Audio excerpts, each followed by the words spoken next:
Okay, hello there again. My name is Mikko, I'm from Victory Foundations, and today we're doing some software development. Today we'll be working on one of my Utopia library modules called Utopia Terra. You can check the source code. Oops, sorry. Utopia. Yeah, you can check the source code from GitHub. I'll add the link somewhere, except that I can't post links right now. But anyway, you'll find it if you search for it. And a little bit of a description of Utopia Terra first. So Terra is a library used for managing GPS coordinate systems. So, for example, if we have a model of a spherical Earth here, and let's add the latitude and longitude lines. Okay, oops. So basically, Terra gives you these models and also conversion models and algorithms for transforming, like, let's say, this location, and then you move over here. You can transform that into, 2D or even 3D movement. Oops, that doesn't show too well. Yeah. So, because in software development, this sort of angular movement, where you just change the angle of something. In this case, it's the angle from the origin or the center of the sphere to this position, and you change the angles, but angles are not as good to deal with as vectors. So in my libraries, we use vectors a lot in the paradigm library, and vector is simply a line, or basically an arrow. So it has a certain length and it has a certain direction, and direction can be measured in angles, for example. Typically vectors are represented as, like, let's say this is the x coordinate, say 1x, 2y, 0 on the z-axis. So x, y, z. And that typically corresponds to x, y, and then z. Oops. Except that in software development, as you probably know already, the y-axis is almost always going down. Okay, so that's the coordinate system we would like to use. This is the coordinate system we're forced to be using when we're using GPS. So the answer to this is to use Terra to transform these coordinates into vector space. But that's not without problems. First of all, we have to make a decision what kind of worldview are we taking. So we can use a spherical system like previously shown, or we can use like a disk, or I don't know, we can use an oblate spheroid, or you name it. You can just imagine all sorts of worldviews. Everything's possible when you're doing software development. Disk is good in the sense that it has 2D, like, you're not moving up so much, or up is up, in like spherical system, up is, wherever the heck it wants to be. So we have a challenge in Terra, apparently. I'm just testing this in one of my software, or client software, and I didn't like the results. What I was getting. I was writing a test program that kind of drew where I was based on this vector projection, and when I was moving east, it was showing movement like this, and then going west showed like this. That was good. Then I went north, it was like this, and then I went south, and it was like this. That's not really how it should look like. When you think about east, west, north, and south, you're looking at 90-degree angles. So this is what we would have wanted, this is what we got. So obviously we have a problem. So I was wondering whether the problem is in the GPS capture system or whether it is in the algorithm that transforms the locations. You know, this one. In this case, I was testing this circle-based worldview. So now I was thinking of maybe we can develop a new worldview model that's very simple, that helps us to test the input system and to visualize the results. And for the new worldview, I was thinking a grid-based world, so grid world, and that should look something like this. And let's make it uneven grids to suit reality. I'll show you why in just a second. Then let's call this, well, let's add one more row. Okay, this is now the origin. Oh, so we just decide a random spot on Earth, and that will be our origin. Because when converting from let's say a GPS system typically assumes a sphere. So when converting from a sphere to a grid, you obviously have to do some magic. Basically, you're taking like this sort of little area here and projecting it into 2D space. Now, if the origin was here and you take data from this area, for example, you possibly get very strange results.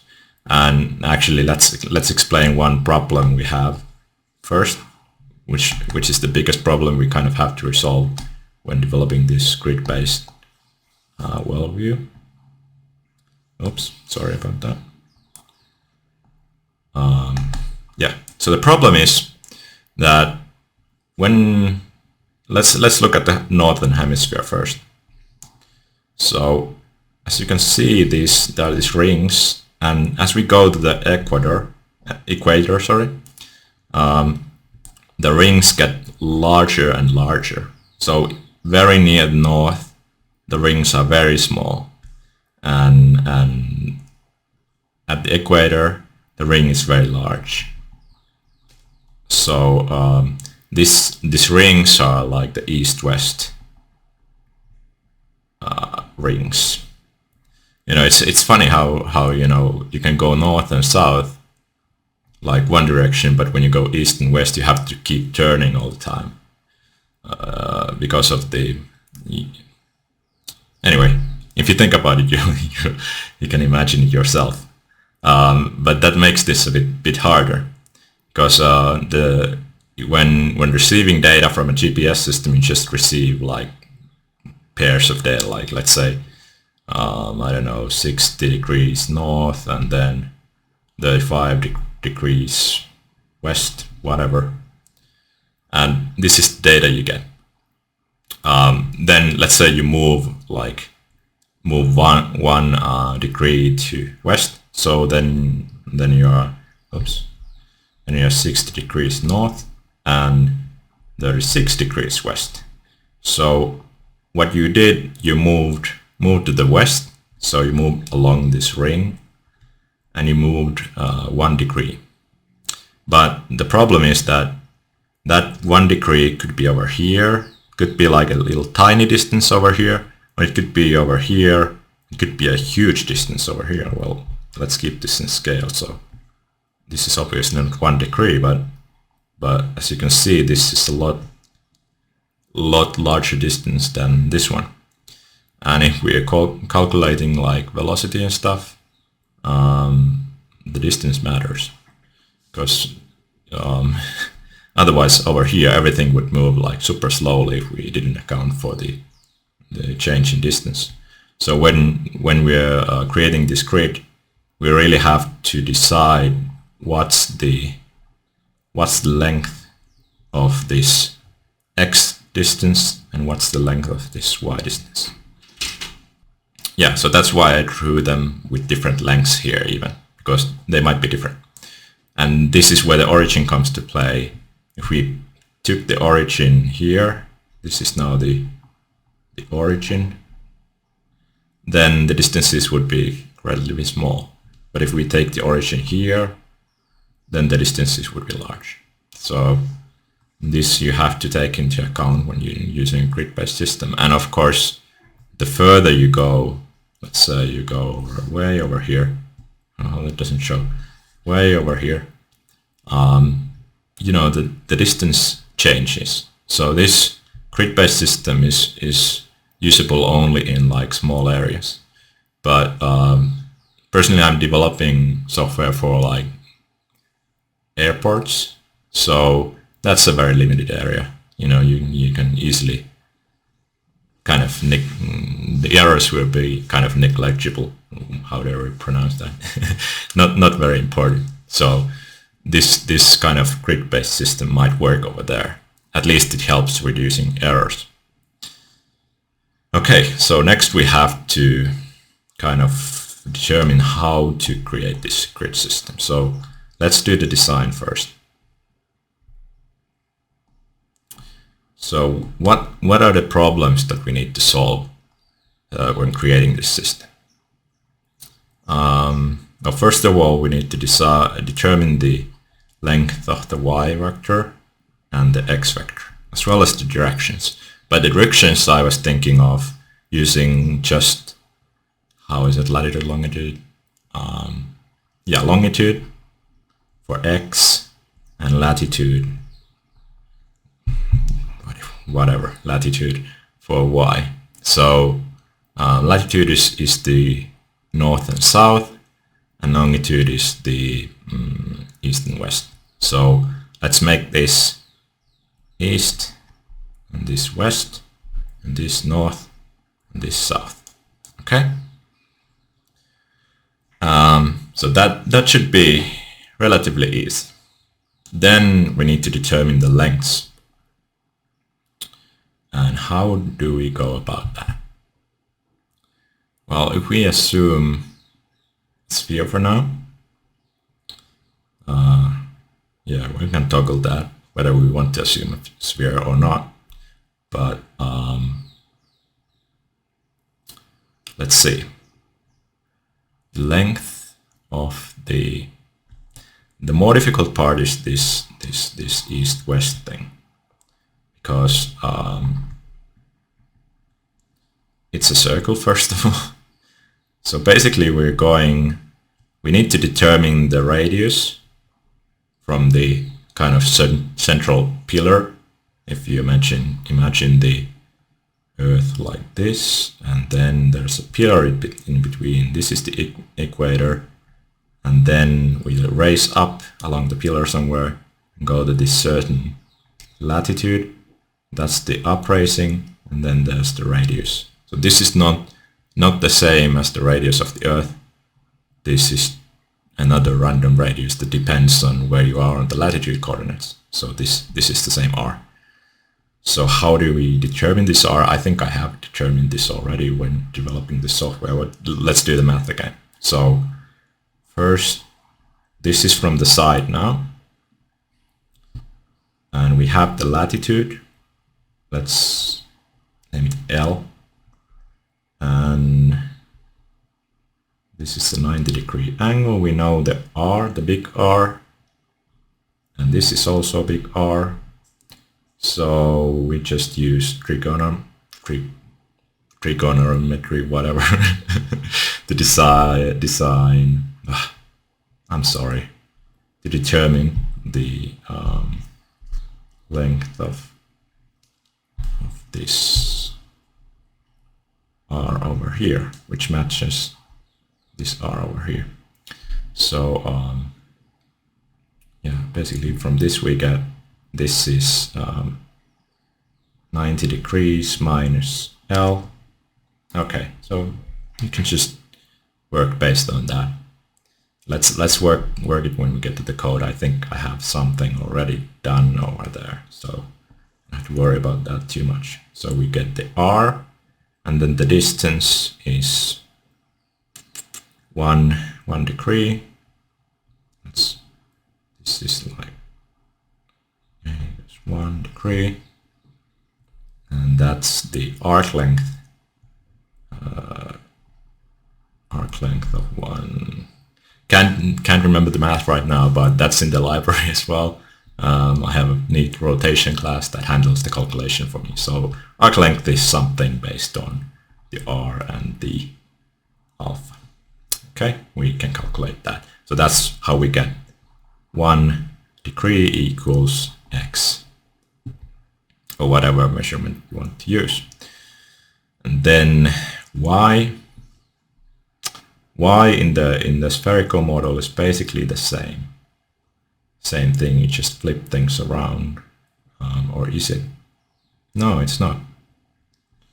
Let's move to the y side. So y, I'm sorry, this requires some imagination, so if you can forgive me for taking such a long time to process this. So y is the length along this length. So we want this. We know this is 1. So do we know this radius? Yes.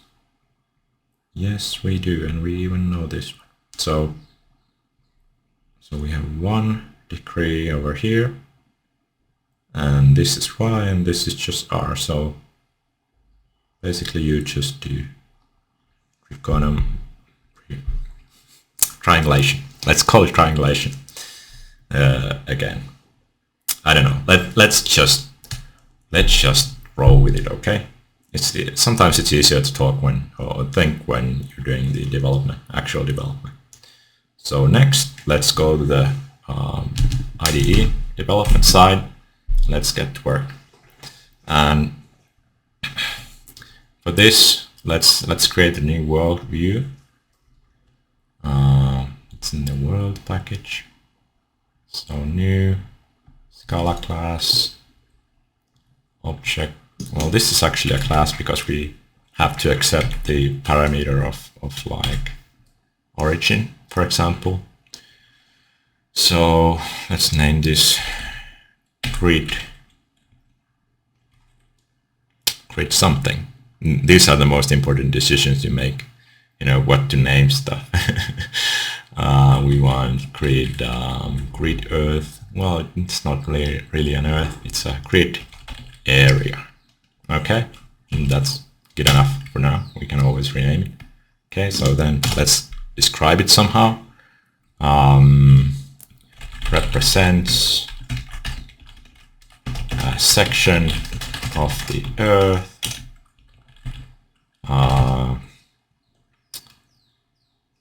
that has been flattened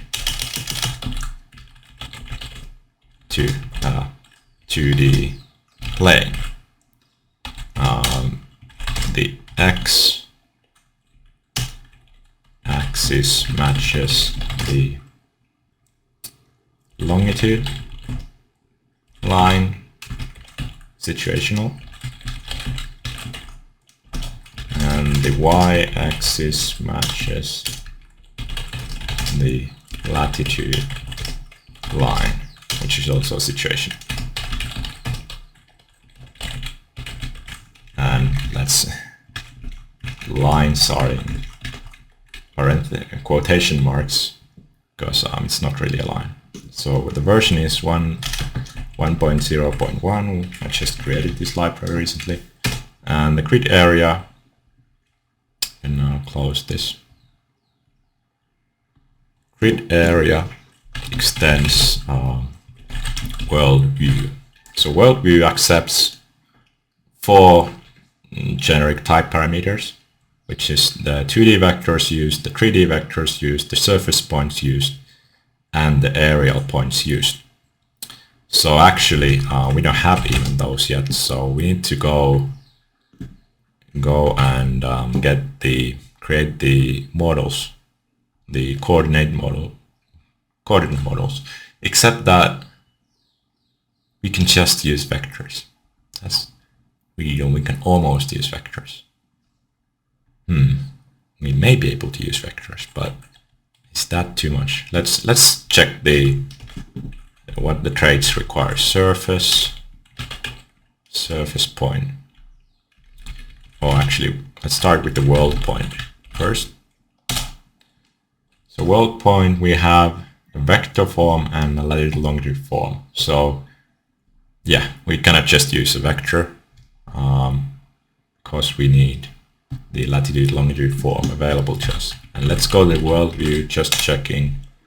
Well, this one doesn't even define type limits for the surface and area points, so maybe we're good to go actually. We still might want to create separate classes. Lat long to world point and vector world to world point. Yeah, vector distance conversion. I wonder, should we use vector? Should we create? Let's just first use vectors and then we run into problems. Oops. We will create new classes. So we need 2D, 3D, surface, area.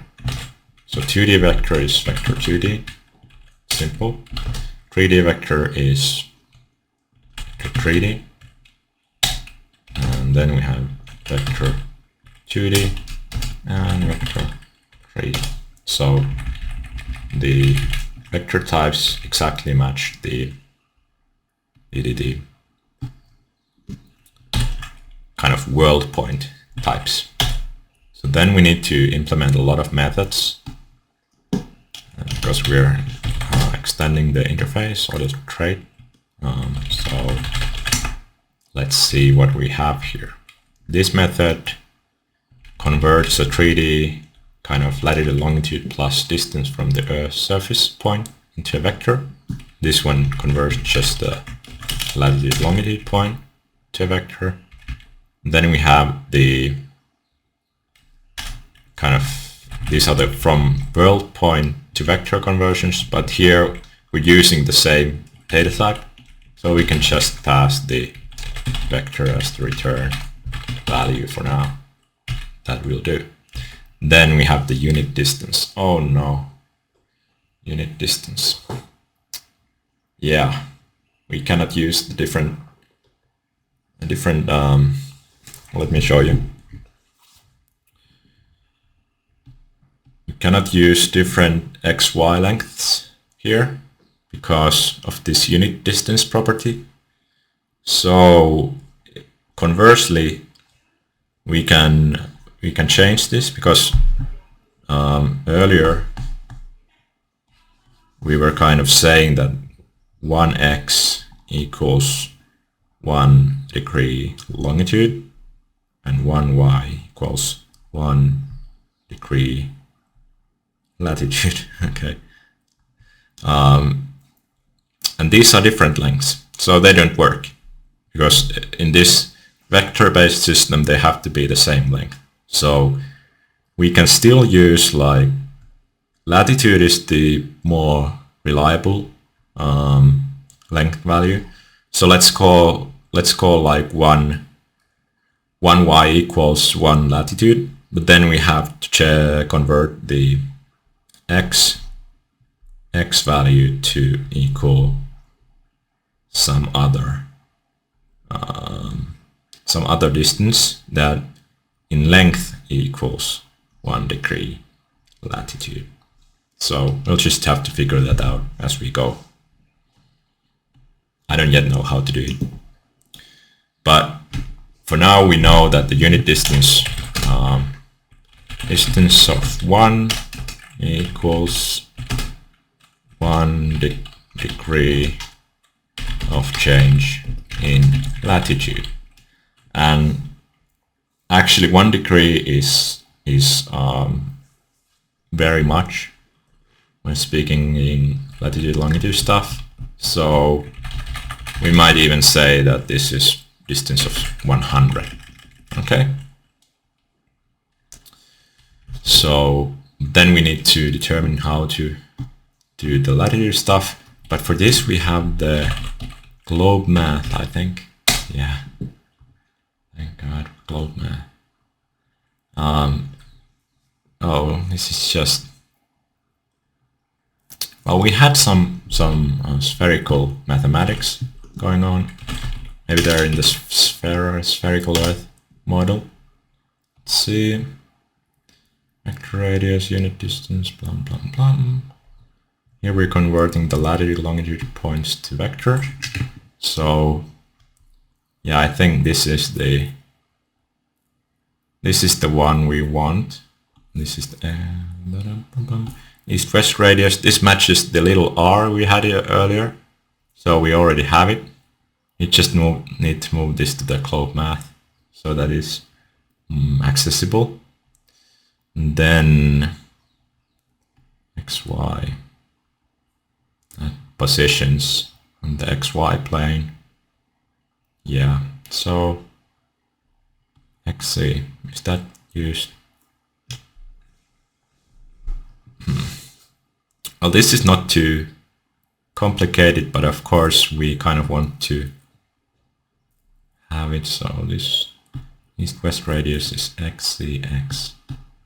Yeah, let's move this stuff to the globe math class, or object in this case.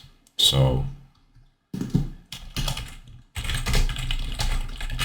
here we have some values copied from Wikipedia, the assumed radius of the Earth and stuff, and you know, this stuff assumes a spherical Earth, not oblate spheroid, and not a pear or a geoid.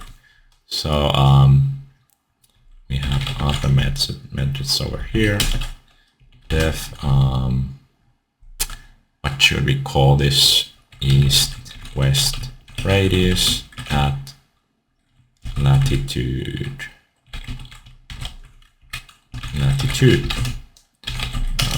Latitude is represented as rotation. Okay. Where I think it was that south was positive and north was negative in my system. I can check it from the lat long class. So here we have latitude, which is 0 means equator, 90 counterclockwise, which is negative, I think, means north, 90 clockwise means south. Yeah. So back to globe math. Yeah, so let's copy the code first. What does it say? No. Okay. So vector radius. Do we want to take that as a parameter or not? Maybe someone wants a different radius assumption. Yeah, probably. The oblate spheroid wants a different radius. So globe vector radius double, and default value can be radius at equator, radius at poles, mean radius. Okay, it's mean radius for now. It's distance. So this is vector radius. Okay, so mean radius in vector length. Okay, we don't even have that available here because we don't know the unit distance. So let's not provide a default value here. The caller will have to decide what the unit distance is. This might get us in trouble, but let's see. You can always like copy spherical Earth. We can always take it from here. So vector radius. Oh, just hard coded. Okay, let's not touch it for now. Sorry, it's been a while since I developed this library, and I'm not yet so kind of versed in GPS and this latitude, longitude stuff. So anyway, we have the latitude. So nice. Calculates position of the XZ plane based on latitude. Determines east-west radius as well as the final Z coordinate. Let's explain that X and Y are kind of perpendicular to the pole vector, while Z is parallel to the pole vector going up to north, I think. Yeah, and that's the XZ, east-west radius, and we have the Z. So let's just return those two. XZ.Z and XZ.Y. Do we want a pair or a tuple? Pair, probably. Doesn't really matter too much. Okay. Radius. And let's document this. So calculates the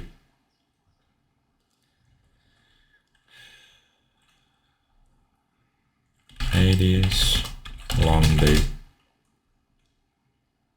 east-west plane at a certain latitude level, and yeah, targeted latitude level presented as rotation, where counter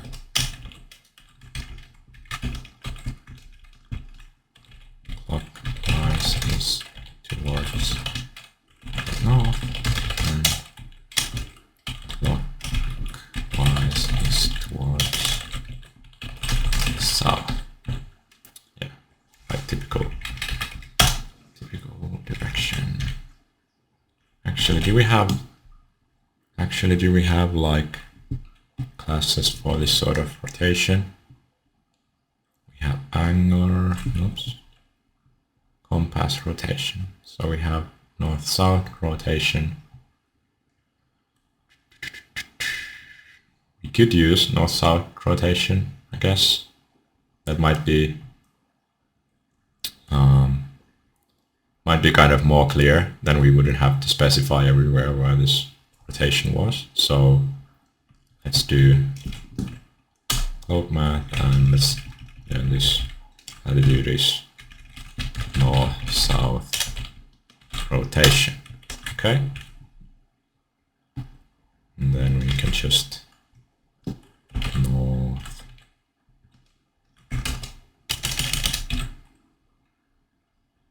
Do we have north? Probably not.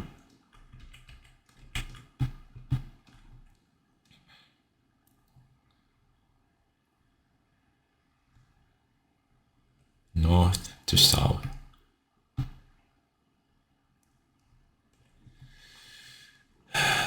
Which one did the spherical use? I think we missed it. So the Z is pierces the sphere with the south and north poles, where north is positive and south is negative.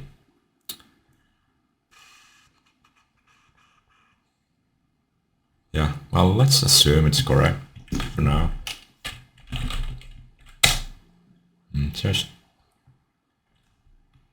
Okay, let's just use rotation for now, because that's the same thing used earlier. Let's not mix things up too much.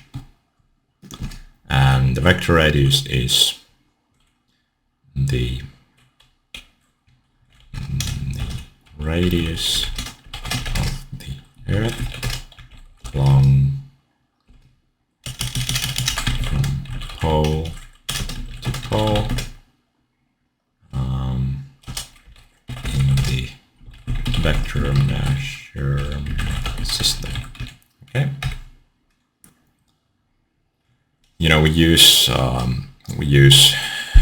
vectors, and then we use real world distances like meters, feet, inches, whatever, nautical miles. So these are the vector space things, where, for example, earlier we defined that this radius in the sphere model is 10,000 units. So it doesn't have to match any meter value or anything like that, just the number. Because the vectors are in their own space, in their own world. And this returns the east, west circle radius and the specified latitude level plus the vector current traveled along the z-axis to reach that level. Yeah, that's clear, I think. These are returned as a pair. Yeah, pair. It's good. Then just optimize the imports a little bit. Now we have the globe mat stuff, so we can go refactor this spherical Earth a little bit. So here, this is where we took it. So we can just write east, west radius and z equals long latitude and then globe vector radius tuple. Oh yeah, globe math. Yeah, okay. Now we just remove these things. Yeah, okay, easier to read again, maybe. Anyway, back to the grid area. So unit distance. Well, we know we at least need the origin as a parameter, so let's add it. Presented as a latitude longitude coordinate pair. And we need to start by identifying the length of one latitude. And what did we have in our designs? Okay, now we're back at the drawing board, so to speak. So we need to determine the length of the singular latitude level. So how did we do that? Oh yeah, we had this big R over here. Have we calculated? Let's see if we have calculated this in the spherical stuff.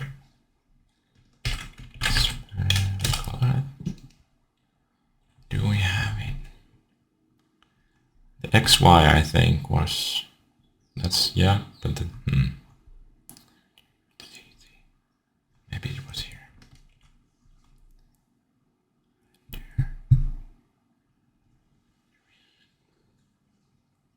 We don't have it, but of course it's very easy to do. So grid area, we just store it.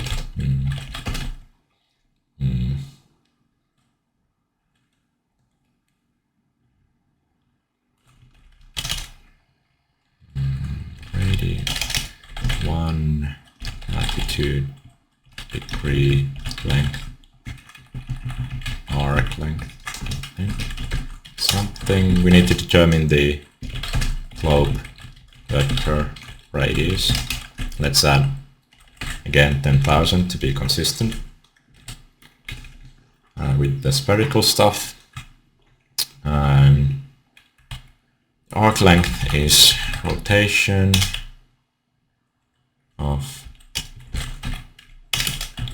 degrees 1.0 degrees, arc length over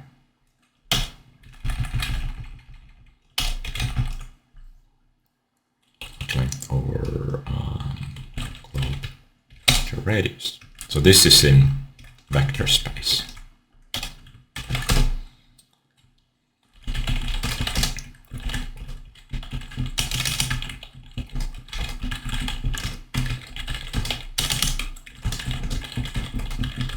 Yeah,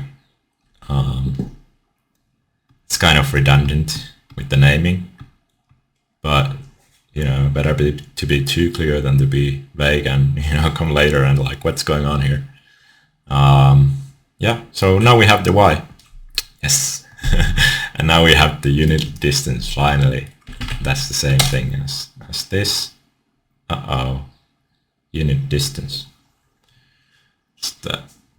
That's in distance units, not vector space.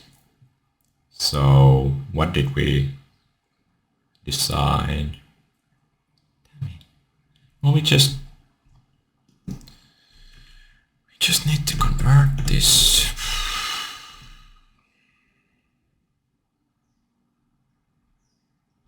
Well, yeah, here's the, so again we use spherical stuff. Kind of having to copy things over, but I guess that's good. So here we use unit distance of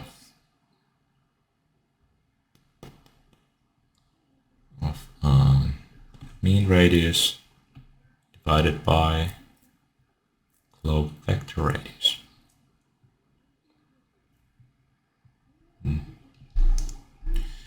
Copying is not always the best thing, but this is only the second time. Area.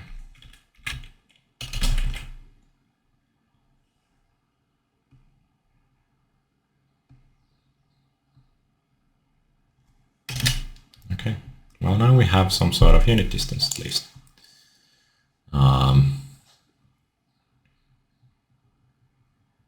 But I'm not sure if that's the right thing. Unit distance. We wanted this to be the unit distance, so it's not the globe vector radius, but what's the distance? We have to do the same thing. Over. Maybe we just use this same unit distance as we have in the spherical Earth model. It really doesn't matter what the unit is as long as we stick to it. So we may have to remove this stuff. Let's see. I'm not on top of my game right now, it seems. So transforming a latitude-longitude pair into a vector. What happens there? Well, we extract this coordinate from the origin. There we get the xy, or the latitude-longitude difference. And then we have to convert the difference into vector space. So that's the position position vector. Yeah, we have to use this.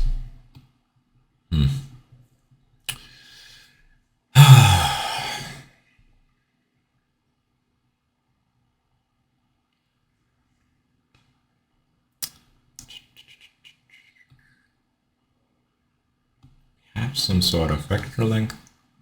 Oh yeah, we don't have to use it. Anyway, angular position vector relative to the origin. So that's simple.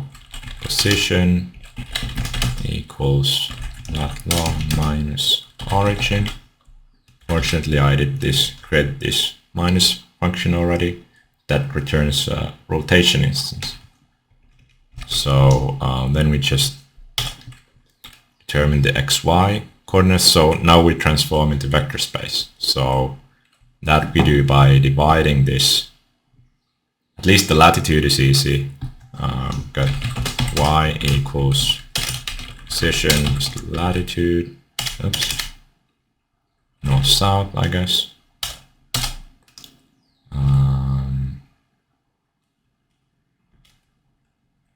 Divided by 1 latitude degree. So it's in degrees. So let's see, degrees. Okay, that should be our y. Yeah, the vector y. And then we need the x. What was the x again? Let's see. What did we draw? So we have the x. Yeah, x was used and calculated using the little r, which is latitude dependent. And this is, this is at the origin latitude level. So not necessarily at this position, but at the origin location. So we need the little r here. And then we just use the rotation of 1 degree to, but this was,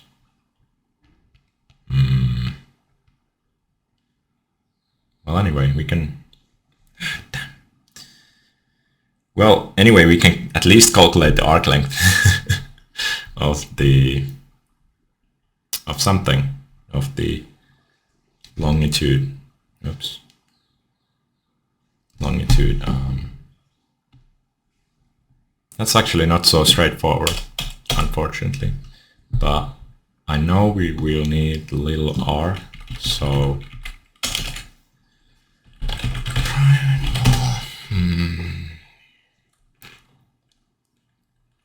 east, west, radius at origin, and that's globe map, east, west radius at origin, latitude, and we have the globe vector radius. Okay.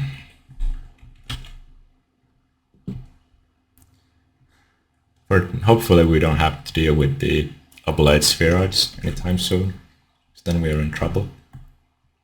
I don't know if we need the z coordinates, so let's just take the first value,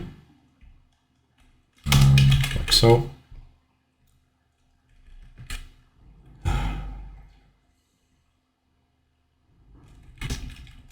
This is double, so this is the radius of the east to west circle at the origin latitude level. Okay, and again in vector space.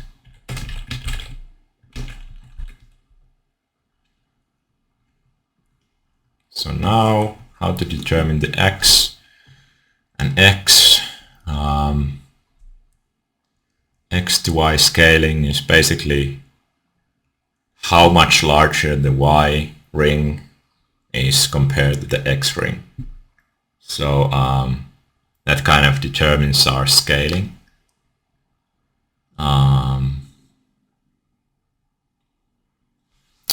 Well, there's always the drawing.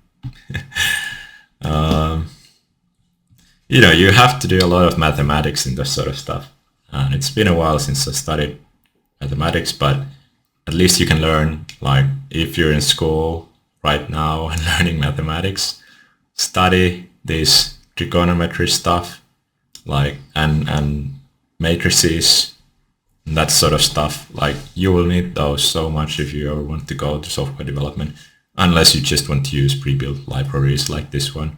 But still, like, this stuff I have to deal with all the time, and it's really something I wish I had learned super well in school. Anyway, let's do a new drawing. So now we have, this is from side, so we have the big R. This is the latitude, and then we have this little r over here, and these might be like different lengths. So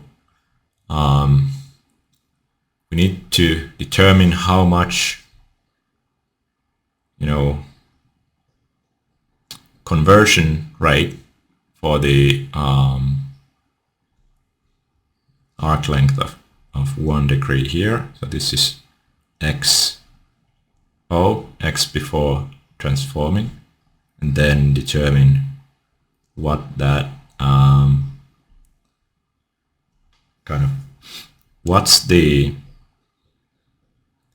what would the angle need to be in order to produce the same length that we use in the y.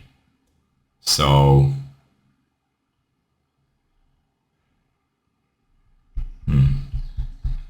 how do we do this? We have, say, 2 radii, and then we have the little r and the big R, and we have some angle over here. Which one do we know?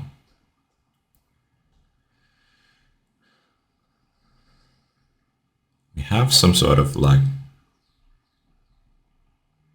longitude, which we know, and we want to determine the arc length of that longitude. This will be x1, and then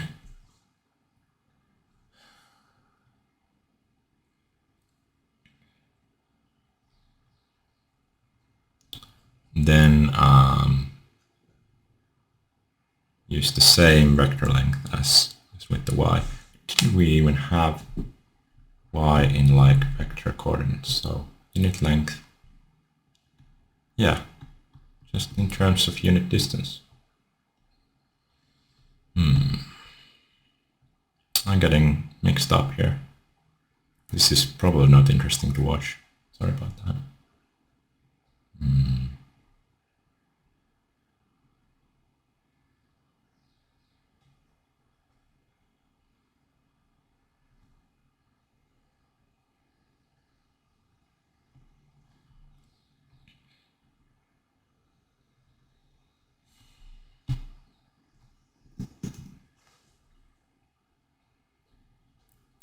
What's the unit distance here? Like, I'm getting all mixed up here. What's the unit distance? This is so hard when you have to like keep 3 coordinate systems in your head at a time, like angular and vector world and stuff. So unit distance is just 10,000 equals the mean radius. That's just so random.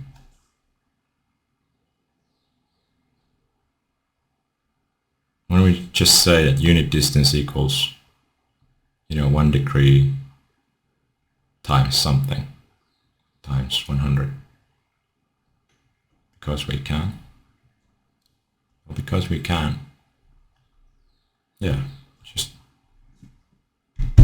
like, what's the 1 degree? 1 degree of the world's Earth's mean radius.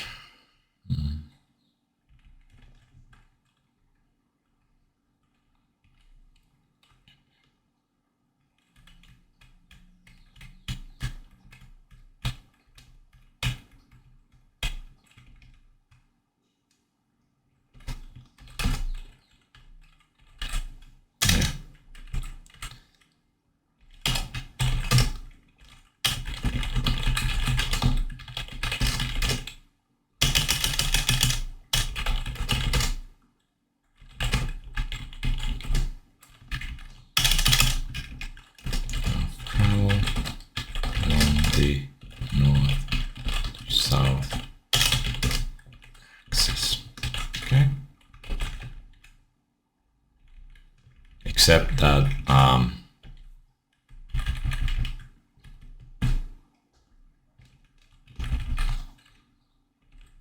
we could use like 0.01 degrees or something like that. Not sure if that's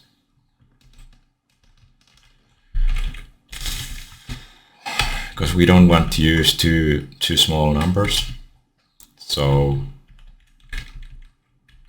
this would be times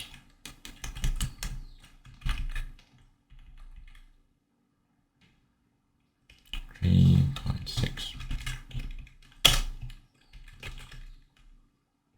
Yeah, I think 360 divided by 100 is 3.6. Yeah. Okay. Not exactly sure about this. I'm not sure if this helped us. Still need to calculate the y. Sorry, the x. So y is now 1 latitude degree. We need to call kind of times 100 because of this thing.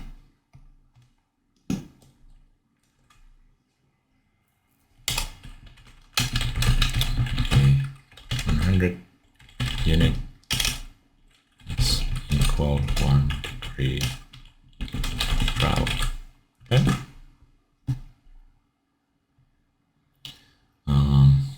Okay, well, at least it's more clear. At least we are dealing with reasonable units now. So now we would need to convert this longitude into kind of simulated latitude travel. So what's the kind of latitude that on the big R that matches the arc length of x1? So we will have in this situation, we will have a smaller kind of latitude, whatever, smaller degree angle because it's on the outer rim. So let's see if we have any like reasonable functions for that already built in. Let's at least calculate the. So we have the x, but the east-west arc length equals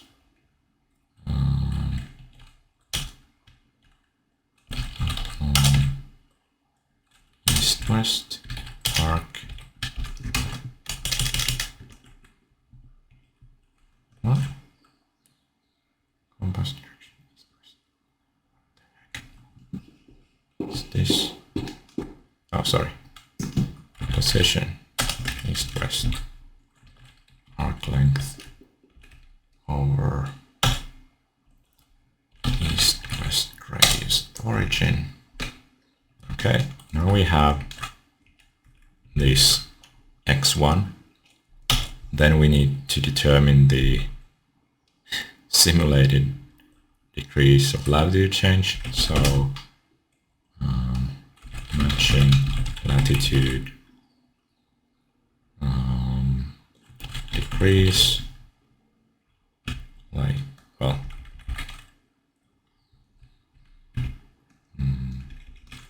latitude degrees of east-west travel. Horrible, like very long property name, but fortunately we're not dealing in like C where you have to worry about those things. So this is basically we know the arc length. Now we need the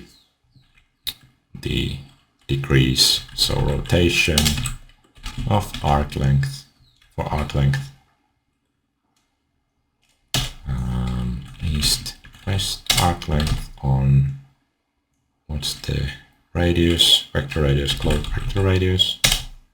Okay. Now we have the travel Okay, then we can just use decrease over here, and then we get the x finally. Whew. Such a huge amount of work here. Like if I was invoicing this, this would be horrible. Like so slow. Anyway, we use the same thing as with the here. We don't want to copy, but let's copy first, and then think about it later. Latitude. Okay, so here we copied this one line of code. Let's make a method that kind of describes what's going on. So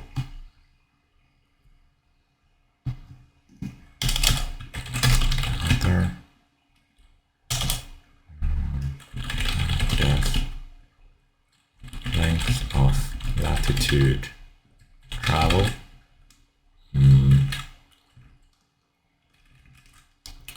latitude rotation to vector length, I guess.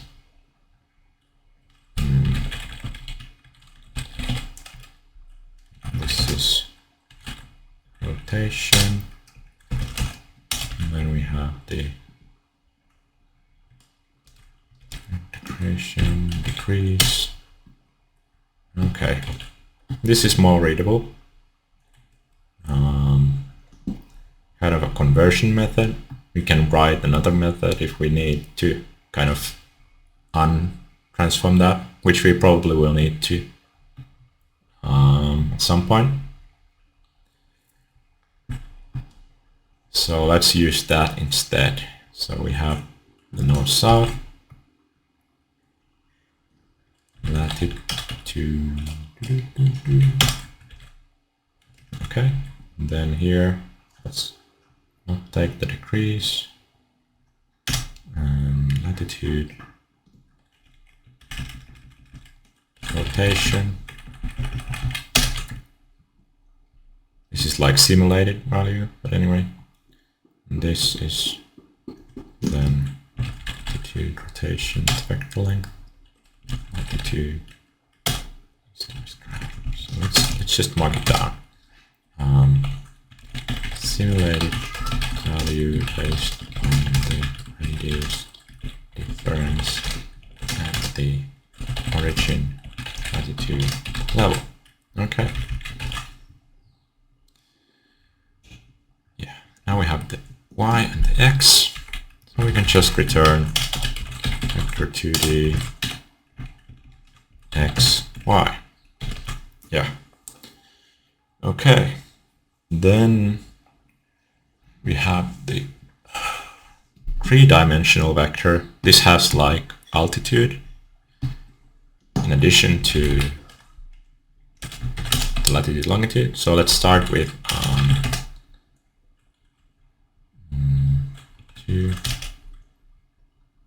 basically it's surface location equals line. Okay, and then we need to convert altitude into vector space. That should be very easy. Vector length of altitude. That's the z. Just vector surface. Okay. Z. Let's actually just convert this into a one-liner. We might regret it later, but well, I'm already regretting it. So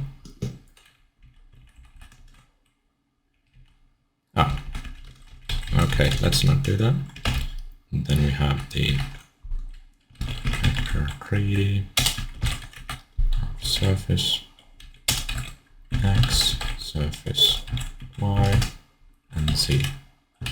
Okay, that was easy, fortunately. Okay, well now we actually have like a grid-based worldview. So let's just go ahead and comment this parameter. The location of the origin.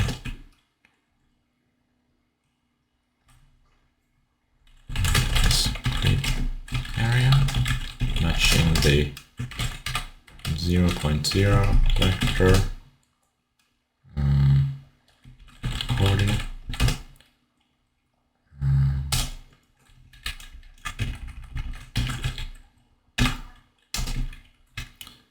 Please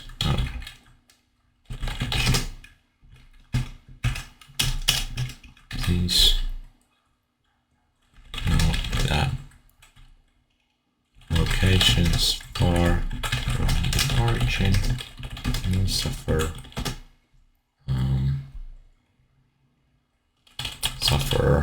something. What's the English word? Like miscalculation, inaccuracy? Yeah. Inaccuracy will be more inaccurate. Okay, that's good. Now we have the kind of prototype. Let's build.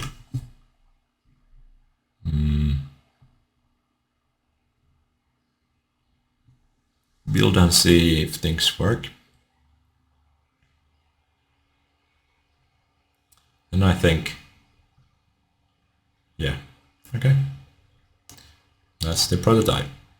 Next, we need to test this. Not sure how to test this yet, because the problem with this is like we don't know any distances anywhere. All have to be kind of determined by this sort of software, because the vector lengths are just numbers. There's no Wikipedia article that says like vector length of this is this. So it's hard to validate, but I can plug this in to the project I was working on, where I was drawing a map, and maybe I can see if you know how things are drawn, and do some testing with real life GPS input data. So I guess let's recap just quickly what we did. We did a lot of math, as you can see. So first we explained what Utopia Terra does. And by the way, if you want to use this library, it's available in my GitHub. It's open source, free to use, MIT license. Please go ahead, download, use, read the documentation, and contact me if you find anything needs to be worked on. Yes, there probably will be stuff. Anyway, so that's Terra. We showed what it does, what's the purpose of it, how it transforms stuff into vectors.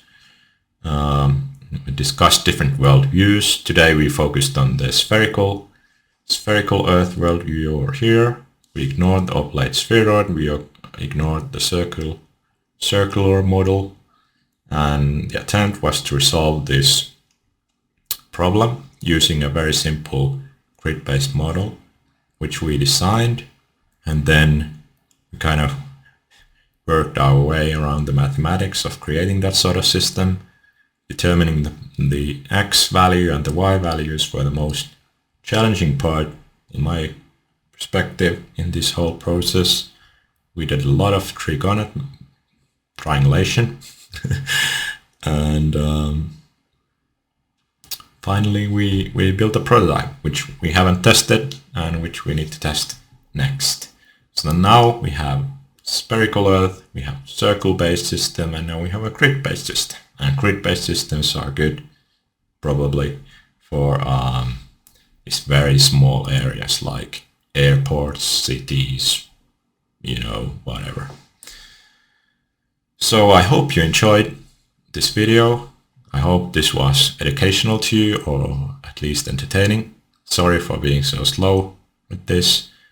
Please share your ideas, maybe feedback, any improvement ideas in the comments. Let's see each other again next time when we develop something.